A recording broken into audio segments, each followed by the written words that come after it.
Welcome back 10th class students. आज हम chapter शुरू करेंगे रिफ्रैक्शन ऑफ लाइट। ठीक है, रिफ्रैक्शन ऑफ लाइट हम चैप्टर शुरू करेंगे। इसमें कुछ टॉपिक्स हैं जो आपको राइट साइड में दिख रहे होंगे। इसको हमने 2-3 लेक्चर्स में डिवाइड किया है क्योंकि ये थोड़ा सा बड़ा टॉपिक है। पहले हम रिफ्रैक्शन एट प्लेन सरफेसेस देखेंगे जिसमें इस तरह के टॉपिक्स आएंगे। इसके अलावा फिर बाद में हम लेंस देखेंगे, रिफ्रैक्शन थ्रू लेंस। चलिए शुरू करते हैं बिना टाइम वेस्ट किए। पहला पार्ट है रिफ्रैक्शन ऑफ लाइट क्या होता है। देखिए, रिफ्लेक्शन ऑफ लाइट आपको पता है कि अगर आप किसी सरफेस पर लाइट इंसिडेंट करा दें, किसी मिरर पर लाइट इंसिडेंट करा दें, तो वो सेम मीडियम में बेंड होकर के रिफ्लेक्ट बैक कर जाती है। रिफ्रैक्शन ऐसा नहीं होता। रिफ्रैक्शन कैसा है पहले तो इसको समझिए। सपोज ये एक प्लेन सरफेस है, ठीक बात। ऊपर कोई और मीडियम है, नीचे कोई और मीडियम। तो ऊपर के मीडियम को फिलहाल हम बोल देते हैं मीडियम 1 और नीचे हमारा भरा हुआ है मीडियम 2। ठीक है बात। अब बात यह है कि अगर आप कोई रे ऑफ लाइट स्ट्राइक करा दे सरफेस पर, लाइट की दुनिया में सारे एंगल्स मेजर होते हैं नॉर्मल के साथ, ये आपको पता है। तो सपोज हमने यहां बना दी नॉर्मल, ठीक। तो अगर ये लाइट हमने स्ट्राइक करा दी तो ये कौन सी रे है? Incident ray. अब ये जब एक मीडियम से दूसरे मीडियम में जाएगी तो it will not reflect back, क्योंकि ये मिरर नहीं है, ये एक मीडियम है। तो अब जब यहां से यहां आप जा रहे हैं तो it will bend like this. अब बात ये आ रही है कि इंसिडेंट रे के साथ का angle is known as i, angle of incidence. और ये जिस एंगल पर रिफ्रैक्ट हुई है इसको आप आर से डिनोट करते हैं, this is known as angle of refraction. अब बात ये आती है कि यहां पर आपकी स्ट्रेट लाइन में इंसिडेंट रे जानी चाहिए थी, लेकिन वो क्या हो गई? टूवर्ड्स नॉर्मल बेंड हो गई है। टूवर्ड्स नॉर्मल बेंडिंग हो सकती है या फिर बेंडिंग हो सकती है दूसरी। अब उसके बाद हम बात करेंगे कि कब कैसी बेंडिंग होगी। सपोज आपने रे ऑफ लाइट इस तरह से स्ट्राइक की तो अब की बार वो बेंड हो गई ऐसे, मतलब एंगल ऑफ इंसिडेंस ये और एंगल ऑफ रिफ्रैक्शन ज्यादा हो गया। तो बात ये है सीधी सीधी कि आपकी रे ऑफ लाइट बेंड हो रही है। पहली बात, रे ऑफ लाइट बेंड होने का अब समझिए कारण। इसको सपोज इन दोनों की ऑप्टिकल डेंसिटी अलग अलग होती है। यहां पर मीडियम 1 इज रेयरर, जिसकी ऑप्टिकल डेंसिटी कम है, और मीडियम 2 इज डेंसर, जिसकी ऑप्टिकल डेंसिटी है ज्यादा। यहां पर उल्टा कर दिया है हमने डेंसर से भेजा है रेयरर में। अब सबसे पहले तो मैं आपको एक एक करके चीजें समझा दूं। पहले तो what is refraction of light? The phenomena of bending of a ray of light when it travels from one medium to another is called refraction of light। आप डेफिनेशन में चाहें तो साथ साथ में लिख सकते हैं। तो phenomena of bending of light, तो बेंड होगी रे ऑफ लाइट या तो टुवर्ड द नॉर्मल या फिर अवे फ्रॉम द नॉर्मल, लेकिन सीधे स्ट्रेट पाथ पे नहीं निकलेगी। अब बात ये आती है रेयरर और डेंसर का क्या मतलब है। जो मीडियम थोड़ा सा हल्का होता है, थोड़ा सा लाइट होता है, जो कम ऑब्स्ट्रक्शन लगाता है रे ऑफ लाइट के रास्ते में, उसको आप कहते हैं रेयरर मीडियम। और जो मीडियम थोड़ा भारी होता है, थोड़ी ऑप्टिकल डेंसिटी जिसकी ज्यादा होती है, जो ज्यादा ऑब्स्ट्रक्शन लगा सकता है, उसको हम कहते हैं डेंसर मीडियम। तो अगर रेयरर से डेंसर आप जा रहे हैं तो it bends towards the normal, and if the light ray travels from denser to rarer medium it bends away from the normal. अब ये होता क्यों है वो समझेंगे हम दूसरे topic cause of refraction.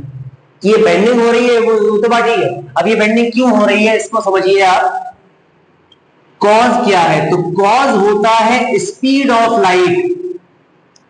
Speed of light changes when it travels from one medium to another. Speed of light is the cause.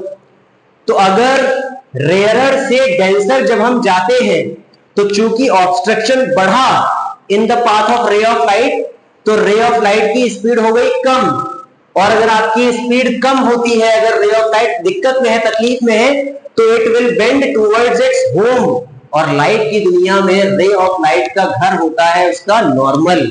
तो इसीलिए आप देख सकते हैं ये ray of light toward the normal bend हो गई है क्योंकि उसकी स्पीड डिक्रीज हो गई है। रेयरर से डेंसर जाने में speed decreases, that's why it will bend toward the normal. और अगर उल्टा हो रहा है, डेंसर टू रेयरर जा रहे हैं, तो the speed is increasing, that is why it is bending away from the normal. तो बेसिकली बेंडिंग का, रिफ्रैक्शन का कारण क्या है? वो है स्पीड ऑफ लाइट का चेंज होना। Rare to denser its speed increases, denser to rare speed decreases, that's why toward the normal and away from the normal. ये है शुरुआत की दो बातें, रिफ्रैक्शन का इंट्रोडक्शन और उसका कॉज। ठीक है बात। अब बात करेंगे तीसरे टॉपिक की, जो कि है laws of refraction. Laws of refraction को ध्यान से समझिए। जैसे रिफ्लेक्शन ऑफ लाइट में दो लॉज हैं, उसी तरह से रिफ्रैक्शन में भी दो लॉज हैं। पहला लॉ सेम है, रिफ्लेक्शन ऑफ लाइट अगर मैं आपको रिवाइज कराऊं तो पहला लॉ क्या था? Incident ray, reflected ray and the normal all lie on the same plane. यही सेम रिफ्रैक्शन की कहानी है। फर्स्ट लॉ इज, यहां मैं लिख देता हूं अलग से, हम पढ़ रहे हैं लॉज ऑफ रिफ्रैक्शन। तो फर्स्ट लॉ कहता है कि इंसिडेंट रे,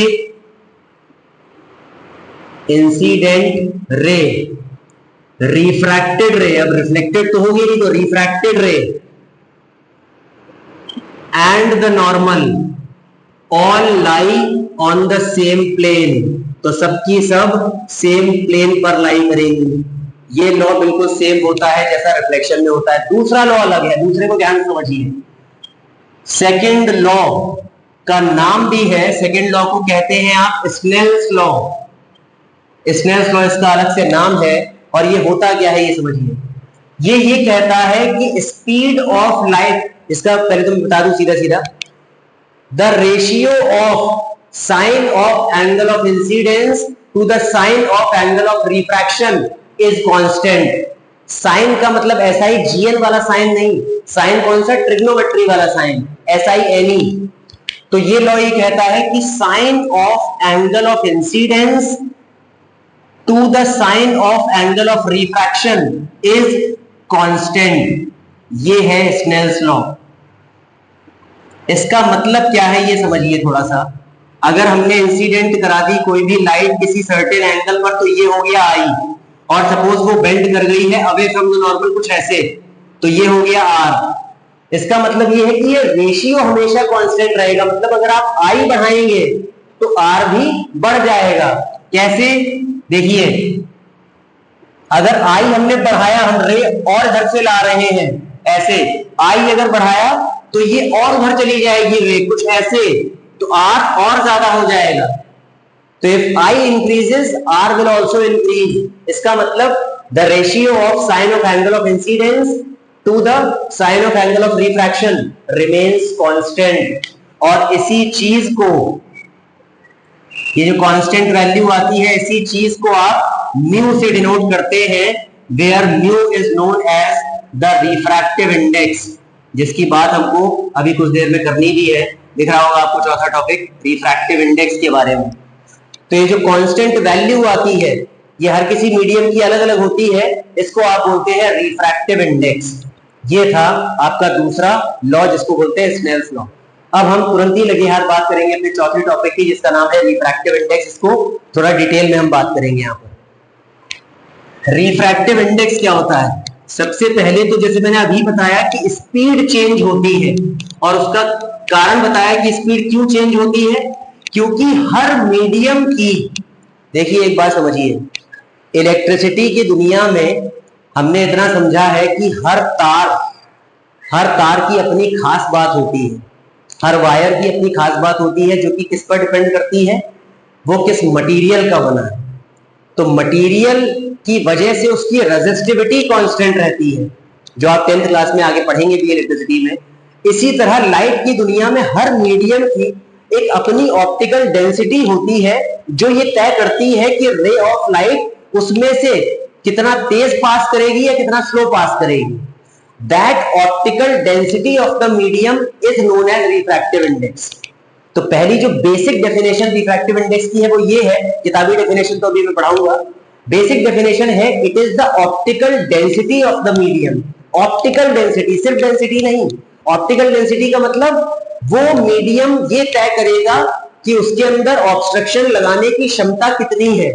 जितना ज्यादा रिफ्रैक्टिव इंडेक्स, उतनी ज्यादा ऑप्टिकल डेंसिटी, उतना ज्यादा ऑब्स्ट्रक्शन लगा सकते हैं। तो इतना, इसका मतलब उस मीडियम में उतनी स्पीड ऑफ लाइट कम हो जाएगी। ये है पूरी चेन। ठीक बात। अब समझिए यहां पर, तो पहली चीज तो ये होती it is the optical density of the medium. अब मैं आपको किताबी डेफिनेशन बताता हूं। किताबी डेफिनेशन ये है, it is the ratio of sine of angle of incidence to the sine of angle of refraction, जो आप अभी पढ़ के आ रहे हैं स्नेल्स लॉ में। तो ये होता है सीधा सीधा म्यू का मतलब। तो ये आप सीधा डेफिनेशन लिखाएंगे, it is the ratio of angle of incidence to the ratio of angle of refraction, और ये फॉर्मूला लिख देंगे आप। ठीक है। अब बात आती है रिफ्रैक्टिव इंडेक्स की यूनिट क्या होती है। म्यू हैज नो यूनिट, इसकी कोई यूनिट नहीं होती, ये यूनिट लेस होता है। क्यों? क्योंकि ये दो एंगल्स का रेशियो है, एंगल की खुद की अपने आप में कोई यूनिट नहीं होती। अगर फिर भी आप लिखते हैं तो क्या लिखते हैं, रेडियन, तो रेडियन अपॉन रेडियन तब भी कर दे, तो no unit, refractive index has no unit. अब समझिए एक इंपॉर्टेंट बात, और वो ये है कि एब्सोल्यूट रिफ्रैक्टिव इंडेक्स क्या होता है। ये पेपर में पूछे जाने वाली one of the most important चीज है, बोर्ड में पूछे जाने वाली 1 नंबर की। What is absolute refractive index. Refractive index का एक दूसरा फॉर्मूला होता है, अब मैं वो बताता हूं। The refractive index of any medium with respect to vacuum is known as absolute refractive index. I repeat the definition, the refractive index of any medium with respect to vacuum is known as absolute refractive index. तो इसका formula क्या होगा, इसका formula होता है speed of light, speed of light in vacuum upon speed of light in medium. ये है इसका फॉर्मूला एब्सोल्यूट रिफ्रैक्टिव इंडेक्स का, जिसको आप mu is equals to speed of light in vacuum को हम हमेशा से सी से डिनोट करते आ रहे हैं, तो वो सी हो गया, और speed of light in medium को वी से डिनोट करेंगे, तो mu is equals to c by v. ये बन गया आपका दूसरा फॉर्मूला। सी की वैल्यू फिक्स होती है 3 इंटू 10⁸ मीटर पर सेकेंड, ये फिक्स होती है हमेशा, बस v आपका चेंज होता रहेगा। तो अब मुद्दा क्या हो गया, जैसा जैसा म्यू, जिस अलग अलग मीडियम आप करेंगे अगर, तो म्यू चेंज होगा, और अगर म्यू चेंज होगा तो उसके अंदर स्पीड ऑफ लाइट भी चेंज होगी, क्योंकि v क्या है, speed of light in medium. तो म्यू चेंजेस तो v चेंजेस। अब एग्जांपल के तौर पे आप 3 मीडियम का रिफ्रैक्टिव इंडेक्स याद रखेंगे। म्यू ऑफ एयर होता है 1, म्यू ऑफ वाटर होता है 4/3, और म्यू ऑफ ग्लास होता है 3/2। इस 4/3 को आप 1.33 भी लिखते हैं कभी कभी, और इस 3/2 को आप 1.5 भी लिखते हैं। तो ये वो 3 मीडियम की रिफ्रैक्टिव इंडेक्सेस है जो आपको याद रखनी है। Refractive index is the singular word, और प्लूरल की बात करेंगे तो रिफ्रैक्टिव इंडेक्सेस।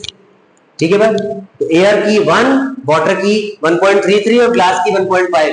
तो अब आप देख सकते हैं। अब आपको मैं एक चीज बताऊं, अगर मान लीजिए आप लाइट भेज रहे हैं एयर से ग्लास में, एयर का म्यू कितना है 1, ग्लास का कितना है 1.5, तो air will be the rarer medium and 1.5 glass will behave as the denser medium. तो एयर से जब ग्लास में भेजेंगे तो it will bend towards the normal. ऐसे डिसाइड होता है रेयरर या डेंसर। जिसका म्यू ज्यादा दैट इज डेंसर, जिसका म्यू कम दैट इज रेयरर। ठीक है बात, ये मतलब है। तो ये हो गई बात रिफ्रैक्टिव इंडेक्स की। और absolute refractive index, I again repeat, बहुत इंपॉर्टेंट चीज है, इसकी डेफिनेशन भी याद रखें और फॉर्मूला साथ में लिख करके है। ठीक है, चलिए आगे बढ़ते हैं। 5वां टॉपिक आपको वहां पर दिख रहा होगा, factors affecting refractive index. Mu को डिस्टर्ब करने वाले कौन कौन से फैक्टर्स हैं। 3 are the factors, 3 are the factors. तो यहां पर समझिए फैक्टर्स क्या क्या है। डिपेंडेंसी बहुत आती है बोर्ड में रीजनिंग पॉइंट ऑफ व्यू से, तो फैक्टर्स अफेक्टिंग म्यू। ठीक, पहला फैक्टर होता है nature of the medium. Nature of the medium, इसको समझें आप, क्या है ये। नेचर ऑफ द मीडियम मतलब म्यू, म्यू की वैल्यू क्या है वो डिसाइड करता है नेचर ऑफ द मीडियम। तो स्पीड जो होती है, स्पीड ऑफ लाइट, अगर आपका म्यू ज्यादा है तो ऑब्स्ट्रक्शन ज्यादा लगेगा, तो स्पीड ऑफ लाइट उसमें क्या होगी, कम। इसका मतलब स्पीड इनवर्सली प्रोपोर्शनल हो गई म्यू के, ये बात ठीक। तो speed is inversely proportional to mu, ये है पहला फैक्टर कि रिफ्रैक्टिव इंडेक्स अगर आपने ज्यादा किया तो बात क्या है, मोर, यहां पर मैं लिखता हूं more the speed of light, आप इसको लिखते कैसे हैं, more the speed of light laser will be the refractive index. अगर किसी मीडियम में स्पीड ऑफ लाइट ज्यादा रही तो उसका म्यू कम होगा, और vice versa is also true, if speed of light कम रही तो वहां का म्यू ज्यादा होगा। ये है पहला फैक्टर जिस पर म्यू डिपेंड करेगा। दूसरे फैक्टर की बात करते हैं। दूसरा फैक्टर होता है temperature of the medium, medium का टेम्परेचर कैसा है। आप समझिए फिर से लॉजिकली, रटना नहीं फैक्टर्स को बिल्कुल भी, बहुत सारी चीजें इस साल आएंगी फैक्टर्स के तौर पे, तो सारी चीजें रट नहीं पाएंगे, अभी लॉजिकली याद रखिएगा। टेम्परेचर, अगर आप टेम्परेचर बढ़ाएं मीडियम का तो उसके अंदर के जो पार्टिकल्स हैं वो थोड़ा सा मोशन करने लग जाएंगे इधर उधर, तो रे ऑफ लाइट के लिए पास होना विल बिकम इजी। तो इसका मतलब अगर टी बढ़ाया, ऐसे समझाता हूं मैं आपको, अगर टी बढ़ाया तो म्यू कम हो जाएगा, और अगर म्यू कम हुआ तो स्पीड बढ़ जाएगी। ये है डिपेंडेंसी। तो if temperature increases mu decreases and hence the speed of light increases, और यही आप वाइस वर्सा भी कर सकते हैं। तो अगर आप टेम्परेचर बढ़ाएंगे तो म्यू हो जाता है कम और स्पीड ऑफ लाइट बढ़ जाएगी। तीसरा और लास्ट फैक्टर आता है कलर और वेवलेंथ, कलर और वेवलेंथ ऑफ लाइट। देखिए वेवलेंथ और कलर का एक ही मतलब होता है लाइट की दुनिया में। अब यहां पर समझ लीजिए one of the most important dependency जो पूरे लाइट में आपके साथ चलेगी, mu is always inversely proportional to lambda. Mu और लैम्डा में ये रिलेशन है कि इतना कंठस्थ कर लीजिए, बिल्कुल अपनी बुद्धि में बसा लीजिए, क्योंकि इस पर डिपेंड करेंगी बहुत सारी चीजें आगे लाइट में। तो लैम्डा के इनवर्सली प्रोपोर्शनल होने का मतलब ये हो गया, आपको अगर मैं विब्ग्योर का एग्जांपल दे दूं, विब्ग्योर का एग्जांपल अगर मैं आपको दूं, तो वॉयलेट का लैम्डा होता है मिनिमम, रेड का लैम्डा होता है मैक्सिमम वेवलेंथ, ठीक। तो अगर ऐसे लिखें कि lambda of violet is less than lambda of red, which means, और लैम्डा चूंकि म्यू के इनवर्सली प्रोपोर्शनल है, therefore mu of violet is greater than mu of red। तो violet कलर के लिए रिफ्रैक्टिव इंडेक्स ज्यादा होगी as compare to red colour. अब आप कहेंगे सर रिफ्रैक्टिव इंडेक्स violet के लिए ज्यादा होगी, इसका क्या मतलब है? इसका मतलब ये हुआ कि जब violet एंटर करेगा, जब वॉयलेट एंटर करेगा तो उसके लिए अगर रिफ्रैक्टिव इंडेक्स ज्यादा है, इसका मतलब वो उसका ज्यादा रिफ्रैक्शन करेगा, ज्यादा बेंडिंग जनरेट करेगा उसमें, ये मतलब होता है ज्यादा म्यू का। तो वॉयलेट और रेड अगर आप दोनों भेज दें, ठीक, तो वॉयलेट ज्यादा बेंड हो जाएगी क्योंकि उस पर म्यू का इंपैक्ट ज्यादा है, उस पर मीडियम का इंपैक्ट ज्यादा है, तो उस पर ऑब्स्ट्रक्शन ज्यादा लग रहा है, इसलिए उसकी स्पीड ज्यादा चेंज होगी, that's why it will bend with more angle. ये होता है म्यू ज्यादा होने का मतलब फॉर अ सर्टेन कलर। तो वॉयलेट के लिए रिफ्रैक्टिव इंडेक्स आपको ज्यादा मिलेगा। तो ये है कहानी, ठीक। अगर यहां पर आपको कुछ दिखने में समस्या आई हो तो मैं इधर बगल में लिख दे रहा हूं, ये चीज मैंने यहां ऐसे लिखी है कि म्यू ऑफ वॉयलेट ज्यादा हो गया म्यू ऑफ रेड से। ये है हमारी फाइनल कहानी, ठीक। ये हो गई फैक्टर्स अफेक्टिंग रिफ्रैक्टिव इंडेक्स के बारे में बात। अब पढ़ते हैं सिक्स्थ टॉपिक, पढ़िए, देखिए क्या लिखा हुआ है। Conditions for a light ray to pass undeviated. हमने अभी पढ़ा कि अगर एक मीडियम से दूसरे मीडियम में रे ऑफ लाइट भेज दें तो क्या होती है, बेंडिंग होती है। कुछ ऐसा करें कि भेजे और बेंडिंग ना हो, ऐसा कंडीशंस पढ़नी है हमको। तो conditions for no deviation, undeviated निकल जाए रे ऑफ लाइट, ये कब पॉसिबल है? दो कंडीशन होती है। पहली समझिए, अगर ये ऐसा मीडियम है और ये है नॉर्मल, बात को समझिएगा बहुत ध्यान से। अगर हम नॉर्मल के अलोंग ही अपनी इंसिडेंट लाइट भेज दें, नॉर्मल के अलोंग भेज दी हमने इंसिडेंट लाइट कुछ ऐसे, तो अगर नॉर्मल के अलोंग इंसिडेंट करा दी है तो एंगल ऑफ इंसिडेंस कितना है? अगर मन में 90 डिग्री आ रहा है तो आपको बहुत कुछ सीखना बाकी है। क्या है? 0 डिग्री, क्योंकि एंगल किसके साथ गिना जाता है? नॉर्मल के साथ। नॉर्मल भी ये है और यहीं पर लाइट आ गई तो एंगल कितना बन रहा है? 0 डिग्री। तो angle i is equals to 0 degree. तो एंगल आर भी कितना होगा? 0 डिग्री। तो ये रे सीधी सीधी निकल जाएगी कुछ ऐसे। तो दिस इज द केस, चाहे इन दोनों की ऑप्टिकल डेंसिटी कुछ भी हो, चाहे इनका कुछ भी हो, इसका सपोज μ1 है, इसका सपोज μ2 है, रिफ्रैक्टिव इंडेक्स अलग अलग है, बट स्टिल अगर आप स्ट्राइक कर दे अलोंग द नॉर्मल मतलब if a ray of light strikes the surface perpendicularly, surface की परपेंडिकुलर है मतलब अलोंग द नॉर्मल है, तो if a ray of light strikes the surface perpendicularly it will pass undeviated। इतना लिख करके ये डायग्राम बना के आ जाना है। ये रही पहली कंडीशन। दूसरी समझ लीजिए। दूसरी कंडीशन ये कहती है कि सपोज इसका रिफ्रैक्टिव इंडेक्स μ1 है और इसका μ2 है। ध्यान समझिएगा, ये रे ऑफ लाइट हमने सीधी भेजी और वो बिना बेंड हुए सीधी सीधी पास हो गई, मतलब जितना एंगल ऑफ आई है, एंगल ऑफ इंसिडेंस, उतना ही एंगल ऑफ रिफ्रैक्शन है। ये सीधे सीधे अनडेविएटेड पास हो गई। कब होगा ऐसा? जब μ1 इज इक्वल्स टू μ2 हो, जब दोनों का रिफ्रैक्टिव इंडेक्स बराबर हो। अब इसमें होता है कंफ्यूजन बच्चों को, आपके मन में आ रहा होगा सर दोनों का बराबर हो का मतलब ये हो गया कि दोनों जगह पानी भर दीजिए, वाटर वाटर हो जाएगा, या दोनों जगह ग्लास रख दीजिए तो म्यू सेम हो जाएगा ना। सेम मीडियम नहीं रखना है, सेम मीडियम नहीं रखना, मीडियम अलग अलग होना चाहिए लेकिन उसका value of mu must be same. जैसे एग्जांपल में समझिए, एग्जांपल में आप इस तरह समझिए, म्यू ऑफ ग्लिसरीन जो है वो म्यू ऑफ टारपेंटीन ऑयल के बराबर होता है। टारपेंटीन ऑयल और ग्लिसरीन का रिफ्रैक्टिव इंडेक्स बराबर होता है। तो अगर आप टारपेंटीन ऑयल से ग्लिसरीन को रे ऑफ लाइट भेज दें किसी भी एंगल पर तो वो सीधे सीधे पास हो जाएगी, बिकॉज म्यू सेम तो ऑप्टिकल डेंसिटी सेम, तो ऑब्स्ट्रक्शन सेम, तो स्पीड ऑफ लाइट सेम, तो रे ऑफ लाइट स्ट्रेट पास हो जाएगी विदाउट एनी डेविएशन।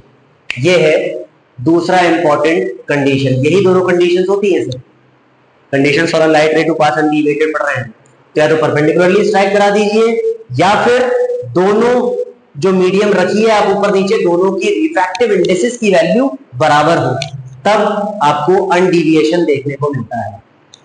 ये बात हो गई कंडीशंस की। और लास्ट टॉपिक पे अब आ जाएंगे हम, जिसका नाम है principle of reversibility of light.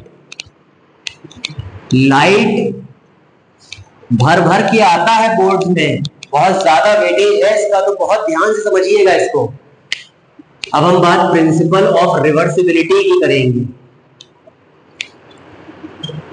देखिए, बात रिवर्सिबिलिटी से आपको एक चीज समझ में आ जानी चाहिए कि लाइट रिवर्स होगी, अपना पाथ वो रिवर्स करेगी। ये कैसे होगा इसको समझें आप पहले। सपोज ये एक सरफेस हो गया और हमने इंसिडेंट कराई कुछ लाइट ऐसे, और ये हमने बना लिया अपना नॉर्मल, ठीक है। और फॉर एग्जांपल हम रेयरर से डेंसर भेज रहे थे, हमने मान लिया कि हम रेयरर से डेंसर भेज रहे हैं, ये म्यू1 हो गया और ये म्यू2, तो ये बेंड हो गई toward the normal for example, तो ये हो गया एंगल आई और ये हो गया एंगल आर। मैं आपको फिर से रिपीट कर दूं, सारी रेज पर एरो होना मैंडेटरी है, इंसिडेंट रे पर, रिफ्रैक्टेड रे पर, जितनी भी एरोज बने सब पर। तो अब बात ये है कि आपने मीडियम 1 से मीडियम 2 में भेजा रे ऑफ लाइट, रेयरर से डेंसर में, तो it will bend toward the normal, toward the normal bending हो गई आगे आगे। अब अगर आप मीडियम 1 से, बात समझिएगा बहुत ध्यान से, मीडियम 1 टू मीडियम 2 जाने के लिए अगर म्यू की इक्वेशन बनाएं तो वो कैसी बनेगी? Mu is equals to sine i upon sine r. अब ये म्यू कौन सा होता है उसको और ध्यान से समझ लीजिए। Mu of 2 with respect to 1, इसका मतलब क्या है? इसको पहले तो प्रोनाउंशिएट कैसे करते हैं? Refractive index of second medium with respect to first medium. 1 से 2 में जा रहे हैं आप, तो 1 को लिखेंगे एलएचएस में, 2 को लिखेंगे आरएचएस में। तो जिससे जाते हैं उसको एलएचएस में लिखते हैं, जिसमें जाते हैं उसको आरएचएस में लिखते हैं, ठीक। और इसके अलावा यहां एंगल कैसे लिखते हैं? ऊपर वो एंगल आता है जिससे जा रहे हैं। मीडियम 1 से जा रहे थे तो मीडियम 1 में कौन सा एंगल बन रहा है? आई, तो आई न्यूमरेटर में लिखा, और जिसमें जा रहे हैं उसका एंगल लिखते हैं डिनोमिनेटर में, ठीक बात। तो ये हो गई पहली इक्वेशन। अब बात ये है कि अगर इस रिफ्रैक्टेड रे के रास्ते में आप रख दे एक प्लेन मिरर, बात समझिएगा ध्यान से, इसके रास्ते में अगर रख दे plane mirror such that the refracted ray strikes the plane mirror perpendicularly, अगर ये इसको परपेंडिकुलर स्ट्राइक कर दे कुछ ऐसे, तो एंगल ऑफ इंसिडेंस कितना हो जाएगा? अगर 90 बनने आ रहा है तो फिर बहुत ज्यादा मेहनत कर लीजिए। एंगल बता चुका हूं मैं, नॉर्मल के साथ गिनते हैं, तो ये अलोंग द नॉर्मल ही है, मतलब एंगल आई 0। और अगर एंगल आई 0 है तो रिफ्लेक्शन का, यहां मिरर पे क्या होगा? रिफ्लेक्शन, तो एंगल ऑफ रिफ्लेक्शन भी क्या होगा? 0 डिग्री। तो वापस चली जाएगी ये रे इसी रास्ते, इसको बोलते हैं रिट्रेसिंग द पाथ। अगर रे ऑफ लाइट जिस रास्ते आई और कुछ परपेंडिकुलरली स्ट्राइक कर गई तो वो अपने रास्ते वापस लौट जाएगी, मतलब इस रास्ते से यहां तक जाएगी, फिर यहां से ऐसे बेंड होकर के ऐसे निकल जाएगी। This is known as reversibility of light. Reversibility, its path gets reversed. तो अब रे ऑफ लाइट दूसरे केस में कहां से कहां जा रही है? मीडियम 2 से मीडियम 1 में जा रही है। तो इससे फायदा या इससे समझने को क्या मिल रहा है ये समझिए। तो यहां पर म्यू क्या लिखेंगे? Refractive index of first medium with respect to second, क्योंकि अब आप कहां से कहां जा रहे हैं? सेकंड से फर्स्ट। यहां पर ऊपर कौन सा एंगल आएगा? जिससे जा रहे हैं। किससे जा रहे हैं? मीडियम 2 से, तो मीडियम 2 में कौन सा एंगल बन रहा है? आर, और जिसमें जा रहे हैं उसका एंगल आएगा डिनोमिनेटर में। तो साइन आर ऊपर और साइन आई नीचे। दोनों इक्वेशन को कर दीजिए मल्टीप्लाई, इक्वेशन 1 इंटू इक्वेशन 2। तो mu of 2 with respect to 1 into mu of 1 with respect to 2 equals, ये रहा sine i upon sine r, और इंटू ये रहा sine r upon sine i. Sine i cancel, sine r cancel, तो यहां क्या बचा? 1। अब आप इसको उठा के नीचे भेज दीजिए, तो mu of 2 with respect to 1 is equals to, ये नीचे जाएगा तो 1 upon mu of 1 with respect to 2। ये एक बनी, एक रिजल्ट टाइप का बना। कैसा रिजल्ट है ये समझिए। वो ये कह रहा है कि refractive index of second medium with respect to first medium will always be reciprocal of refractive index of first medium with respect to second medium. ऐसे आधी चीजें तो सर के ऊपर निकल रही होंगी इस चीज की। अब मैं आपको एग्जांपल से बताता हूं। एग्जांपल ये कह रहा है कि अगर एयर से ग्लास जा रहे हो तो क्या लिखोगे? Mu of G with respect to A, ठीक बात। और अगर ग्लास से एयर जाने लगे तो क्या लिखोगे? Mu of A with respect to glass. Glass से एयर, एयर से ग्लास, तो फाइनली कहा यह जा रहा है कि mu of G with respect to glass जो होगा वो होगा reciprocal of mu of A with respect to G. ये होता है इसका मतलब। इसका मतलब एयर से ग्लास में अगर जाएंगे तो जो रिफ्रैक्टिव इंडेक्स होगी, तो जब ग्लास से एयर में जाएंगे तो उसकी रेसिप्रोकल हो जाएगी। इसी चीज को डिटेल में हम थोड़ा सा न्यूमेरिकल पॉइंट ऑफ व्यू से नेक्स्ट क्लास में डिस्कस करेंगे। ये अभी इतने से थ्योरी समझ में नहीं आ जाएगी, इसकी थोड़ा और उस पर डिस्कशन करना पड़ेगा हमको म्यू 2 विद रिस्पेक्ट टू 1 वाली चीज पर। तो ये है principle of reversibility of light कि रे ऑफ लाइट मीडियम 1 से 2 में गई, फिर 2 मीडियम में हमने रिफ्रैक्टेड रे के सामने क्या रखा? प्लेन मिरर, तो वो परपेंडिकुलरली स्ट्राइक करी जिसकी वजह से it will retrace the path, 2 से 1 में चली गई। तो उससे हमको रिजल्ट ये साबित हो रहा है कि refractive index of second medium with respect to first will always be the reciprocal of refractive index of first medium with respect to the second medium. ये थे 6 टॉपिक्स हमारे, जो कि शुरुआत है अभी रिफ्रैक्शन ऑफ लाइट की। अभी आगे ये चूंकि लाइट लेंथी है यहाँ पे, तो उसको थोड़ा सा ध्यान से, आपको बहुत ध्यान समझना पड़ेगा, क्योंकि इसका वेटेज बहुत ज्यादा है और रीजनिंग पॉइंट ऑफ व्यू से बहुत सारी चीजें आती है, थ्योरेटिकल बहुत सारी चीजें आती हैं, तो बहुत ध्यान से समझिएगा। यहाँ पर क्लास खत्म हो गई है वाली।